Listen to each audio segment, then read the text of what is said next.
Chapter 101. Please, don't go. Mia heard the name of the second-to-last contestant, who happened to be Diane, being called out on stage, and she suddenly felt her palm break out in sweat. She had felt confident earlier, but now she was feeling nervous about walking out there in the crowd.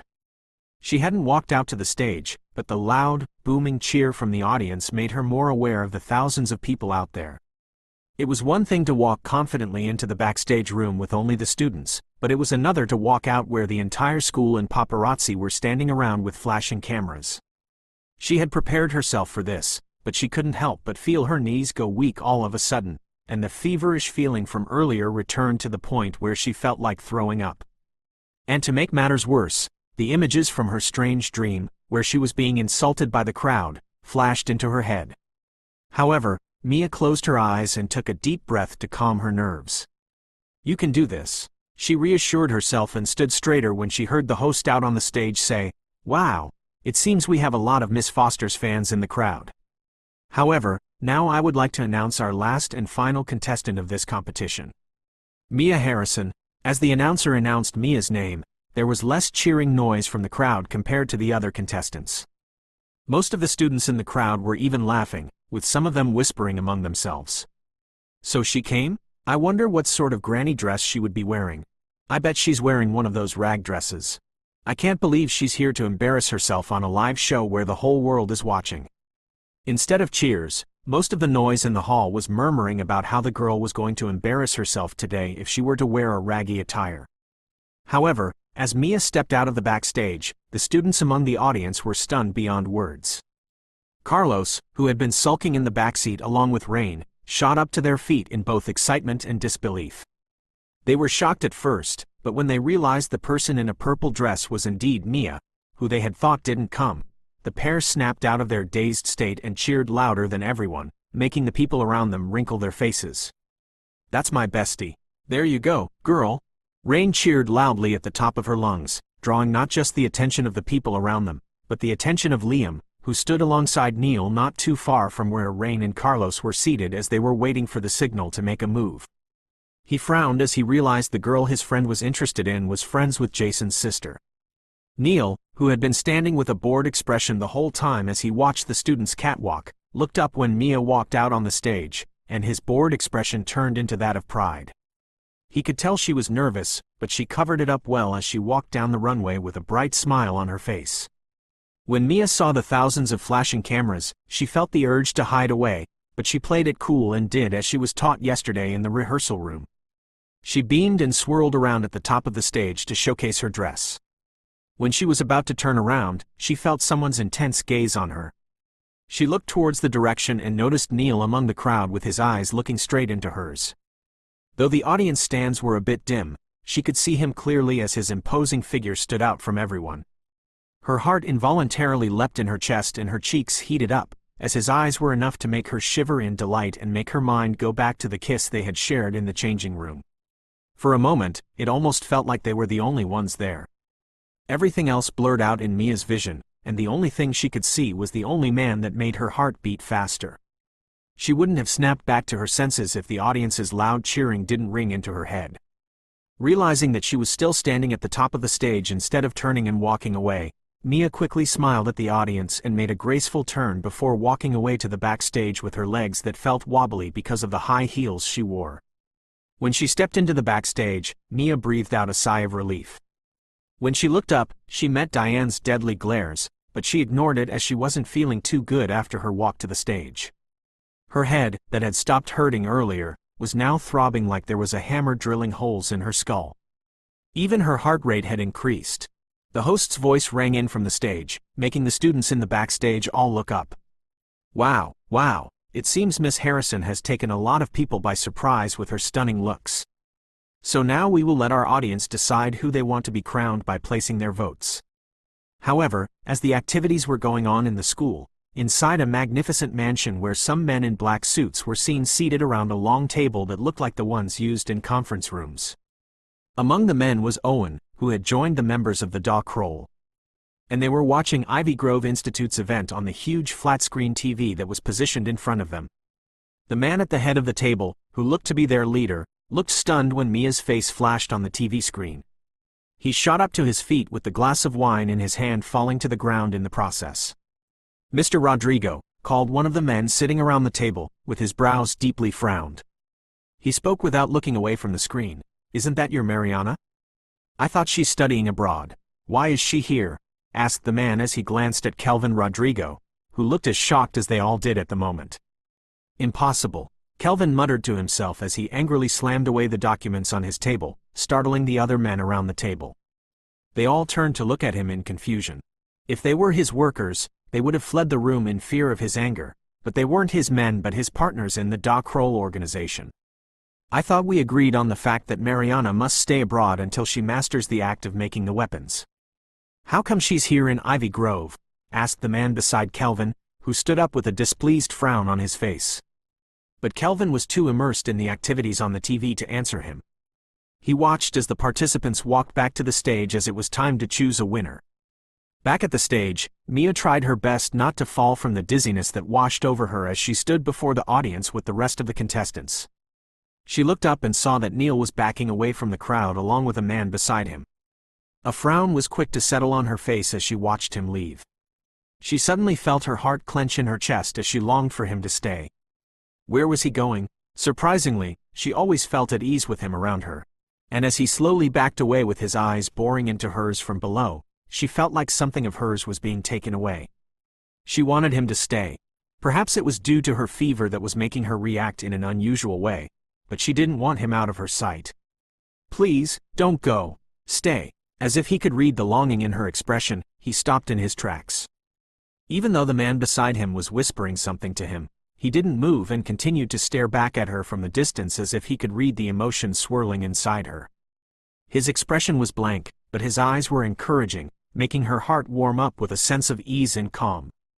Mia didn't look away until the host's voice spoke up. "All right, let's see who has the most votes among our beautiful contestants." Immediately the host spoke. The screen behind them showcased the voting scoreboard with the names and pictures of the participants. The screen showcased how the votes were coming in, and the participants who got the most votes, their picture and name would move upwards. The participants weren't allowed to look behind until the vote was done, thus none of them knew who was taking the lead. However, Diane was confident as ever that she would win, as the crowd had cheered more for her. She stood with her chin lifted high. She had made the decision that if she were to win, she would spare Mia the embarrassment that awaited her today, but if she were to lose, she would make sure to bring the girl down with her and pay back all the years of bullying she had to endure in high school. Did she really think by changing her name from Mariana to Mia would make Diane not know that she was that little witch who bullied her in high school? Not a chance. Mia could keep pretending not to know her, but Diane wasn't going to let her get away with what she did in the past. Chapter 102 Identity Revealed. When the students finished voting, the host looked towards the screen and saw that Diane had the most votes, with Mia falling short by just 2 more votes to pass Diane. "All right, it seems we have our winner for this year's queen," announced the host, but before she could say any more, Neil, who noticed the screen, frowned in displeasure. He looked down and saw that the 2 students in front of him had voted for Diane on the screen of their phones.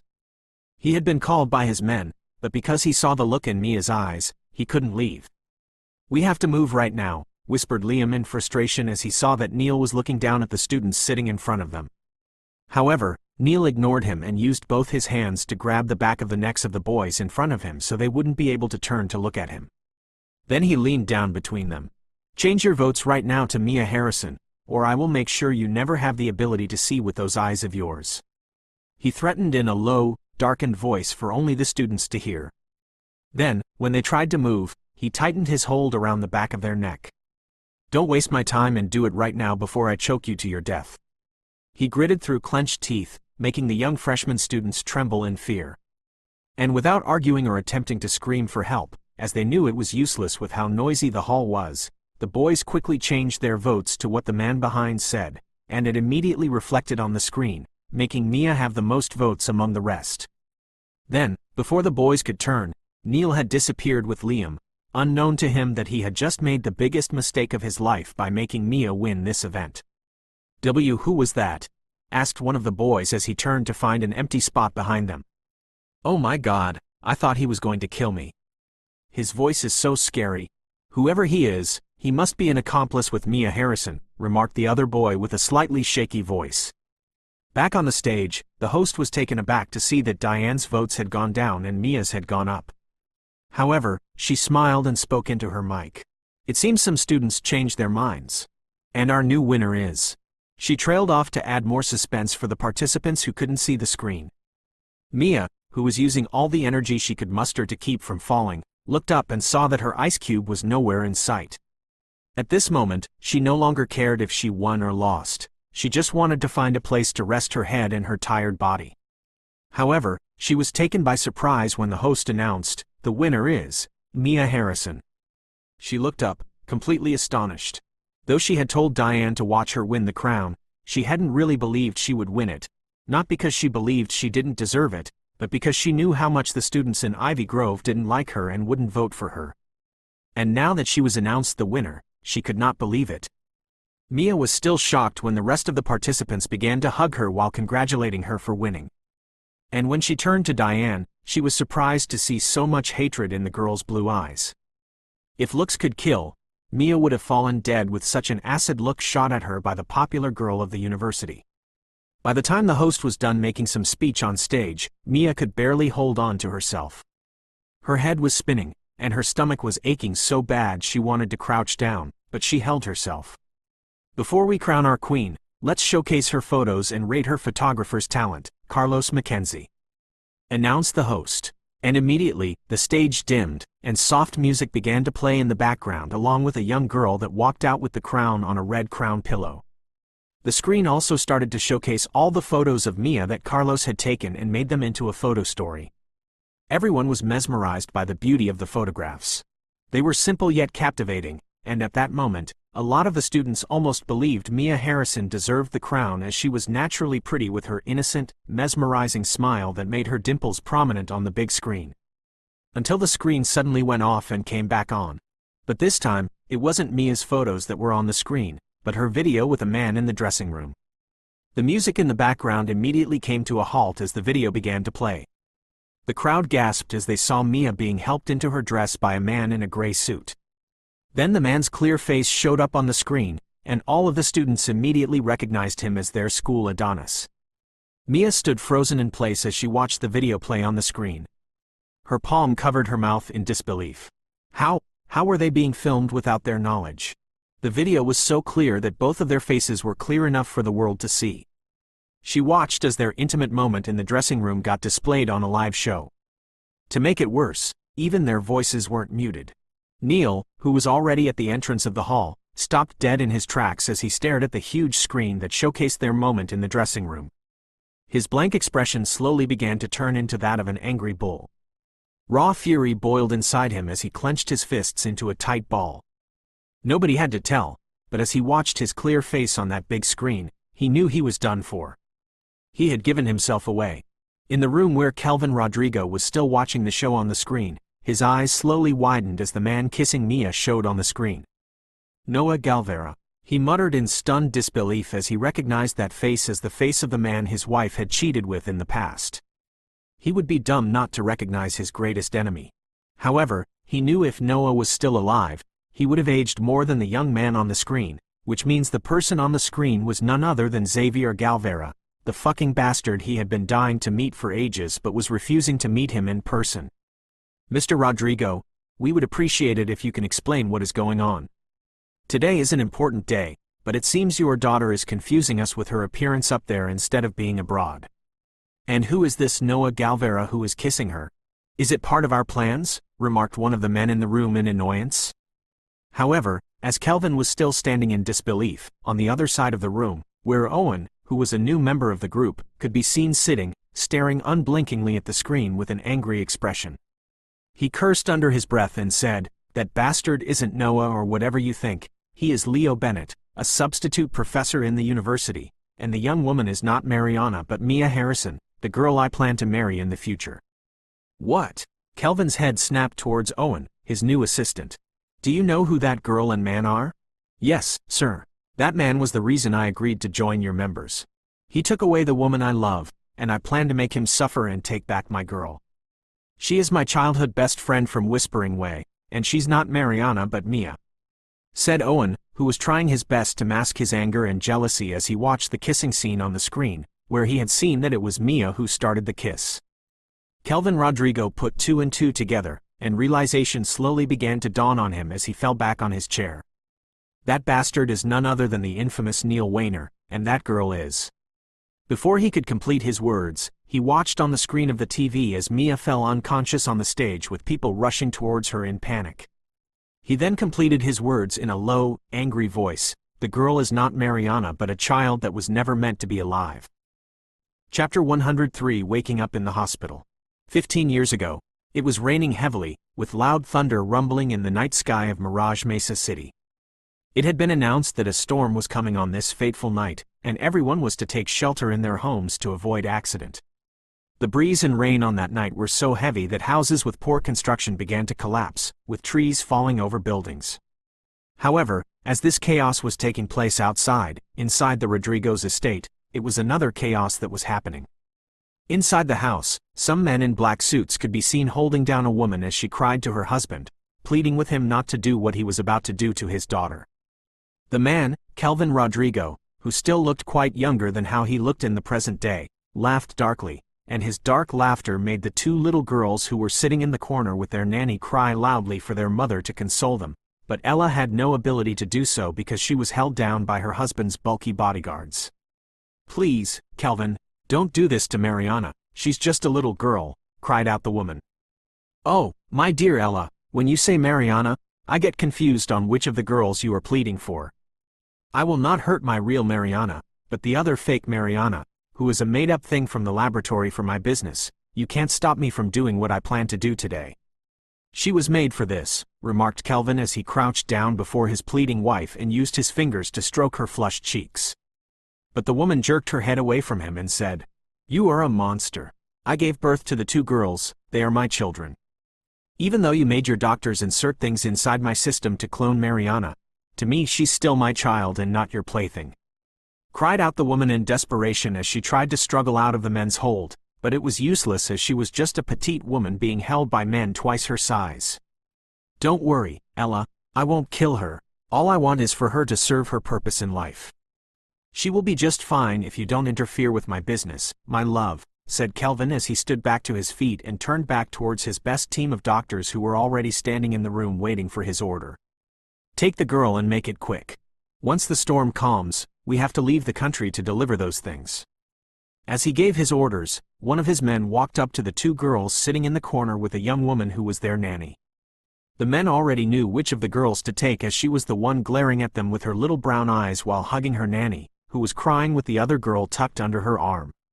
When the little girl saw that they were approaching her, she began to pull away from her nanny and backed further into the corner as she already knew what they would do to her, again. She began to slightly tremble as she gazed towards her mother, who was also crying and trying to kick free. Mama, I don't want to go with them. Please don't let them hurt me again," cried out the little girl as she was lifted up by one of the men and was being carried towards a secret room in the house. "Please let my daughter go. Mama, Nanny Eliza, help me from these monsters. I don't want to go with them, please. Mama." The little girl's cries echoed in the halls of the secret rooms along with a loud thunder sound that made her flinch in fear. The girl watched as the monster, known as her father, walked into the room the men put her in with the other men in white who she already knew were going to do the things that would make her cry and beg them to let her go. With her body shaking violently, she watched in pure horror as they tied her to a table, and the men in white began to take out their equipment. "Papa, please help me," she cried out again while pleadingly looking at the man she knew as her father, but had never treated her as his daughter like he did with her twin sister. Kelvin Rodrigo walked towards the trembling girl with a smile on his face. He then raised his hand and began to lightly stroke her head. "Poor thing, I am not your father because I don't even consider you a human. You are something made from chemicals, and you were made to serve my purpose in life. I hate to break it to you, young one, but don't ever call me Papa because I am not. Now close your eyes and let them do their job." The girl shook her head from side to side and then cried out, "I am human. Mama said you are my Papa and you love me. Please take me out of here. I will be good and I will never." Before the girl could complete her words, Kelvin raised his hand and smacked her hard on the face that made her head jerk to the side with blood rolling down her nose. The girl could barely cry out from the pain that overwhelmed her little face. She bit down on her lower lip to hold back her cries. If you ever think I will love something that's not of my seed, then you can keep dreaming. Open that stupid mouth of yours to cry again, and I will make sure I sew your lips, and you will never be able to speak again. He warned in a low, dangerous voice that made the girl tremble. Done speaking to the little girl, he turned towards the two doctors waiting on them. Though they were doctors, they weren't registered under any hospital but under him for what he did. Get on with the business. Make sure the things stay under her skin until we arrive at our destination with her tomorrow. He ordered, but one of the doctors furrowed his brows and said, Mr. Rodrigo, we have planted the last one in her stomach, but we can't do it there again now as the wound has just been closed up. What do you mean? Can't you plant the thing in another part of her body until we cross the security check at the airport? He asked, his voice laced with displeasure and impatience. We can. Her thigh would do, but it might affect the way she walks, and the scar would be permanent if not taken. I don't care. Kelvin cut off the doctor's words in fury. She's going to be killed anyway after I'm done with my shipments, so why should I care about how she would walk? Get on with it right away and stop wasting time empathizing with something that's not even completely human. He rebuked harshly, making the doctor quickly get on with the operation. Meanwhile, the girl wanted to cry out, but before she could, the doctor injected something into her skin, and she began to stumble into unconsciousness. But not before she felt the pain of something tearing her thigh and the sound of the rumbling thunder outside the windows. She wanted to cry out, but she couldn't, and then she fell into a deep darkness that was filled with pain. Back at the present day, Mia's eyes flew open. She was breathing heavily, and her heart rate had quickened like she had just run a marathon from the nightmare she'd just experienced that wasn't clear to her now that she was awake. All she remembered was seeing people in white clothes hovering over her with the voice of that scary man ringing in her ears like a broken record. Mia stared blankly at the white, unfamiliar ceiling of the room, which she just realized was a hospital.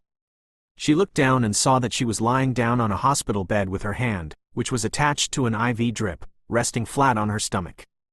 Welcome back, Harrison, came a deep voice from the side of the room that made Mia almost jump out of the hospital bed she was lying on, but she quickly controlled herself and turned to look towards the direction only to see that it was none other than Neil, who was sitting on the couch present in the fancy hospital room with a newspaper in his hand. But he stood up, seeing that she was awake. When he stood beside her bedside, Mia noticed that he wore a casual attire, a plain black long-sleeve shirt with black jogger pants. His hair looked disheveled, as if he had run his hands through them countless times. His expression was blank. It gave away nothing but his masculine charm. She suddenly felt her heart skip a beat as she stared at him, momentarily forgetting to ask him why she was in a hospital bed and why he was waiting on her. If you're done staring at me, you can tell me how you're feeling, said Neil in a calm, deep voice as he looked down at her. Mia felt her cheeks heat up in embarrassment as she quickly looked away from his face and glanced around the hospital room that she now realized was making her nervous and scared for no reason. But she dismissed the feeling and instead asked, "For how long have I been in here?" Her voice sounded hoarse and dry. And as if knowing that she needed water, he poured water into a cup that was on the nightstand of the bed and handed it to her while replying to her question. 3 days. The doctor said a poisonous substance was found in your system, which was why you felt sick that day at the event. Neil's voice trailed off, and his expression slowly changed into anger as he recalled what had happened on the day of the event and how his freedom was now hanging on a thin thread. He then looked down at Mia, who had finished drinking the water. He took the cup away from her hand and put it back on the nightstand. On the day of the event, you mentioned to me that someone was trying to make you back out of the event. Tell me who that person is, he said, his voice calm, but his silver eyes were a mask of raw, savage fury that made Mia a little bit wary. Answer me, little one. I have a place to be, he urged impatiently as he shoved his hands into his pockets. He needed a name because that person must be behind that video that came up on the event screen. Neil had been the one to take responsibility for her hospital expenses even though he had been warned not to interfere with the girl again. He had also been visiting her in the hospital for 3 days. He had even been worried that her condition was worse than the doctor made it sound like, but he was glad that she was awake now. She hesitated, but then decided to tell him who it was. It was Diane Foster. Mia didn't have to be told, but she knew Diane was behind the video that came up on the screen. Chapter 104 Until We Meet Again. Mia watched as his expression turned into a knowing look before it changed into his usual blank one. I see, he muttered softly, then he continued, I've asked someone to bring you some food when you wake up. And the nurse in charge of looking after you said that your mom and your friends came to see you in the morning, and your mom would be here again this evening. Take care of yourself and make sure you take the medicines given to you.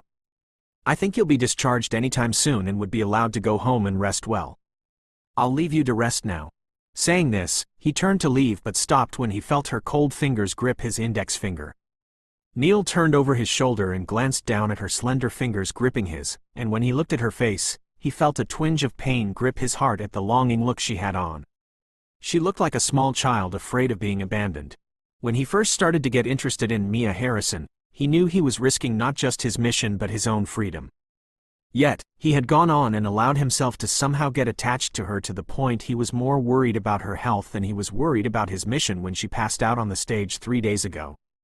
And though he had been the most talked about person in the city, as what happened on the screen of that event was shown not just to the school but to the world, he had been dismissed as a substitute from the university.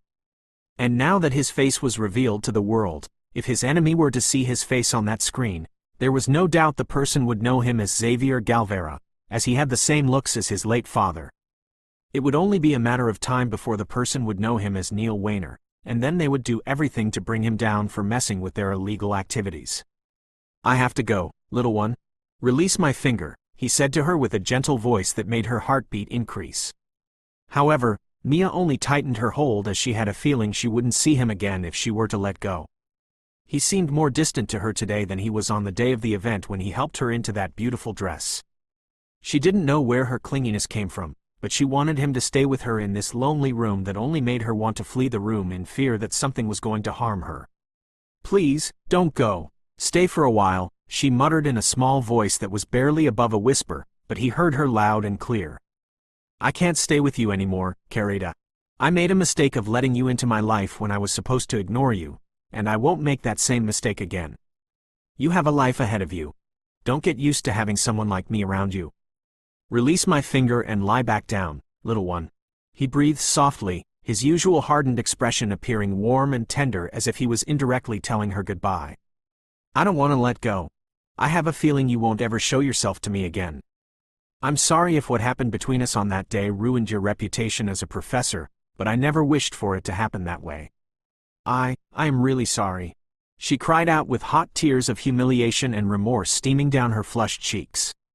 She knew what happened that day would make him lose his job and even make it hard for him to get a job somewhere else because Ivy Grove was a place where professors were not permitted to have any relationship with their students. Seeing how pitiful she looked with tears streaming down her face, Neil felt like a jerk. He closed his eyes and took a deep breath before opening them again.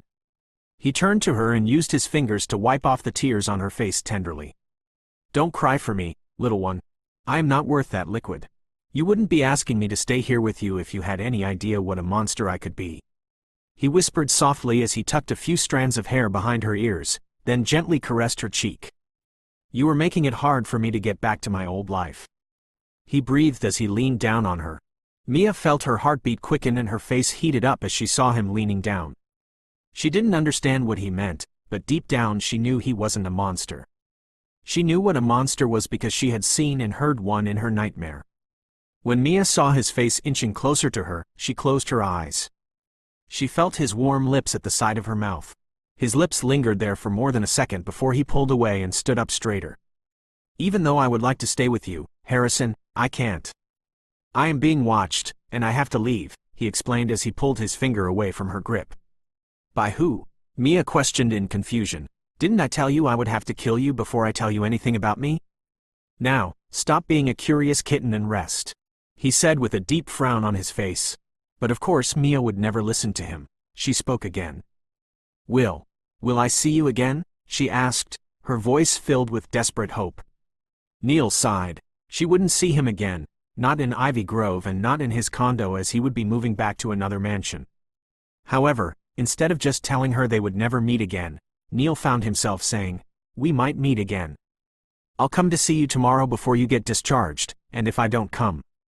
He took out a card from his pocket and handed it to her. You can come to this address when you feel better. Mia took the card, but she didn't even look to see the address and instead pulled his hand as he was about to leave. She took him by surprise when she pushed herself up and stood on her bent knees, then she pulled at his hand to make him lean down. She then pressed her lips on the side of his mouth as she didn't want to kiss him when she hadn't freshened up yet. She knew she wasn't supposed to do such a thing after what happened the other time, but she just wanted him to know that she was serious about him. Neil was taken aback as he felt her lips pressed to the side of his mouth. He didn't push her away and remained in a bent position until she moved away from him and sat down on the bed. Raw desire surged into his blood, making his mind go blank for a moment as he looked into her mischievous, innocent brown eyes. He wanted to crush her beneath him and feel every inch of her skin, but he knew better than to follow his desires instead of his head. "Until we meet again, Harrison," he said softly as he patted her head. Then, without waiting for her to say anything else, he turned and walked away.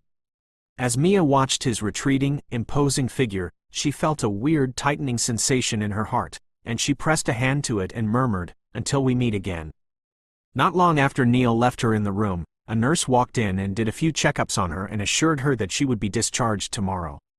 When the IV drip was removed, Mia took a shower in the bathroom of the hospital room that looked more fancy than any bathroom she had ever used. The entire time she was taking the shower, her mind kept swirling back to her ice cube. She wanted to know more about him, but he didn't seem like the kind to talk about himself or answer any questions. Not to mention he appeared a little distressed earlier. What could be bothering him, and why wasn't he telling her anything about himself? With a sigh, Mia dismissed his thoughts from her mind as he said they would meet again, which meant they still had more days to know more about each other in the future. Those thoughts put her mind at ease, and she stepped out of the bathroom feeling refreshed and clean. She ate the dinner brought to her by the nurse and moved around the hospital room that was still giving her a sense of unease and the urge to go home. Later on, she lay curled up in bed, waiting for her mother's arrival as Leo had told her that she would come, but even though the clock ticked midnight, her mother didn't come to the hospital. Chapter 105 Longing. Mia was fast asleep when she felt a hand stroking her cheeks. The hand was warm and soothing, and she unconsciously leaned into the person's touch. Without opening her eyes, she murmured softly, thinking the person was her ice cube, "You came back like you said." "Mia," called the person, and Mia's eyes immediately flew open, only to see that the person by her bedside wasn't the man she'd thought, but her mother. "Oh, Mom, it's you," she exclaimed as she pushed herself into a sitting position while using her fingers to rub the sleep off her eyes. She had fallen asleep last night waiting for her mother's arrival, and now that she looked around, she noticed it was morning. Mia glanced back at her mother, and a startled cry escaped her lips when she noticed her mother's face. "Louis, what happened to your face, Mom?" she questioned in concern as she took in the fresh bruises on her mother's cheek and around her neck. It looked like strangling marks with fingerprints. And now that she looked closely, her mother was crying. "Mom, what's wrong?" asked Mia, who had moved to sit in a way that she was facing her mother and holding her hand in concern. Elizabeth wiped away her tears and grasped Mia's hands in hers. "Mia, can you do me a favor?" she asked while looking into her daughter's eyes with a serious expression she rarely had on when speaking to her before. Though Mia wanted to continue asking what was wrong, she nodded her head. "Yes, Mama, good. I want you to stay far away from that man I saw you kiss on the TV days ago. If you truly want us to live long, don't ever see him again." Why?" Mia cut off her mother as she jumped out of the bed in disbelief. Though she should be embarrassed that her mother had watched her kiss a man, she wasn't, and was instead furious for a reason she also didn't know of. "Leo is a nice man, even though he appears aloof. Why should I stay away from him when he did nothing wrong, Mama?" she asked, gentling her voice from her earlier outburst that seemed to have taken even her mother by surprise. Elizabeth glanced at her daughter in disbelief from her furious momentary outburst. But then she said, "You will not understand this, but Mia, it is for your own good. That man is not what or who you think him to be. Please stay away from him." She repeated again while emphasizing the words for her to stay away from him without explaining to her why she should. "Mom, but..." "Hush, Mia, don't argue with me. I will be taking you back home today. And since you have this semester's holiday from the university, I want us to leave Zen for the holidays. We have some distant relatives I would like you to meet. Haven't you always been curious about meeting our relatives?" she asked gently as she pulled Mia back to sit down while tenderly stroking her cheeks. You've always asked me about our other relatives, and now I will fulfill your desires to meet them. By taking you away from Zen forever, she added internally. Upon Mia's return home, her mother instructed her to start packing, as they would be leaving the next day. Although Mia believed it was too soon, she didn't argue because she could sense her mother's burden, even though she wasn't being forthright about it. Mia had been repeatedly trying to question her mother about what happened to her and how she acquired those bruises, but her mother consistently changed the subject, avoiding an answer. Despite being asked to pack her belongings, Mia neglected to do so. Instead, she sat on the sofa in front of her window, holding the guitar Neil had given her. Subconsciously, she strummed the strings while her mind wandered to numerous thoughts. She remembered when they first moved to Whispering Way, she would always ask about their other relatives. But her mother always stated that they lived far away from Zen, and Mia had yearned to know more about them because she wanted a cousin to play with.